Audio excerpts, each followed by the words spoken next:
ನಾವು ಹಾಸ್ಟೆಲ್ದಾಗ ಮ್ಯಾಗಿ ಮಾಡ್ಕೊಂತಿದ್ದೀವ್ರಿ. ಹೆಂಗ್ರಿ ಒಂದ್ ಥಾಟ್ ಹಾಕಿ 4 ಇಟ್ಟಂಗಿ ಇಟ್ ಕೆಳಗ್ ಕ್ಯಾಂಡಲ್ ಹಚ್ಚಾರ್ರಿ ನಾವ್ ಅಂತಾರ್ರಿ. ಅಲ್ಲಿ ಕೆಟಲ್ನಾಗ ಮಾಡ್ಕೊಳಕತ್ತಾರ. ಕೆಟ್ಟಲ್ಲ ನಾವ್ 2 ಇಟ್ಟಂಗಿ ಇಟ್ ಕೆಳಗ್ ಕ್ಯಾಂಡಲ್ ಹಚ್ತಿದ್ವಿ ಹಾಸ್ಟೆಲ್ದಾಗ. ಇವ್ರೇನು ಇದ್ರಾಗ ಅಥವಾ ಗುಲಾಬ್ ಜಾಮೂನ್ದು ತಗದಾದ್ಮೇಲೆ ಟಿನ್ ಉಳಿತಿತ್ತಲ್ರಿ, ಅಟ್ಟಿನೊಳಗ್ ಮಾಡ್ಕೊಳಾರ್ರಿ ನಾವು. ಇವ್ರ ಕೆಟ್ಟಲ್ದಾಗ ಮಾಡ್ಕೊಳಾರ್ರಿ. ಅಯ್ಯಯ್ಯೋ ಅಂತ ಶ್ರೀಮಂತರ ಮಂದಿ ಕಾಲಾಗ ಬಂದಿನ್ ನಾನು ಅಂತ.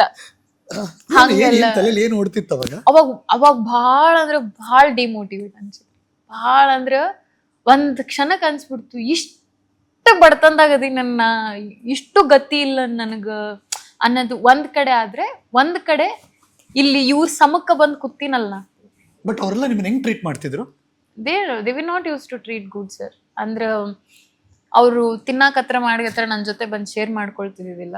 ಅವ್ರವ್ರ ಅಂದ್ರೆ ಅವರು ಇದು ಸ್ಪ್ಲಿಟ್ ಮಾಡೋರಲ್ರಿ. ಈ ಮ್ಯಾಗಿ ಎಲ್ಲ ಅವರು ಒಳ್ಳೊಳ್ಳೆದೆಲ್ಲ ತಗೊಂಬಂದ್ ಮಾಡಿದ್ರ 30 ರೂಪಾಯಿ 40 ರೂಪಾಯಿ ಸ್ಪ್ಲಿಟ್ಟು ಅಂದ್ಬಿಡೋರು. ಅದ್ ಚೀಸ್ ಎಲ್ಲ ಹಾಕೊಂಡೆಲ್ಲ ಮಾಡೋರು. ಅದು ಕಾಸ್ಟ್ಲಿ ಆಗುದ್ರಿ ಅದೆಲ್ಲ. ನಂಗೊಲ್ರಿ ನೀವು ಮಾಡ್ಕೊಂತೀನ್ರಿ, ನಂಗೊಲ್ರಿ. ಅವ್ರ ಪಿಜ್ಜಾ ಗೀಝಾ ಎಲ್ಲ ಆರ್ಡರ್ ಮಾಡೋರು ಒಲ್ರಿ ನಂಗೊಲ್ರಿ ಅಂತ. ನಮ್ಮ ಅವ್ವ ಅಪ್ಪ ನಂಗೇನ್ ಚೋಡ ಚಕ್ಲಿ ಒಂದೀಟ್ ತಗೊಂಬಂದ್ರಿ ನಾ, ರೊಟ್ಟಿ ಪುಡಿ ಎಲ್ಲ, ನಂಗೆ ಅದ ಸಾಕು.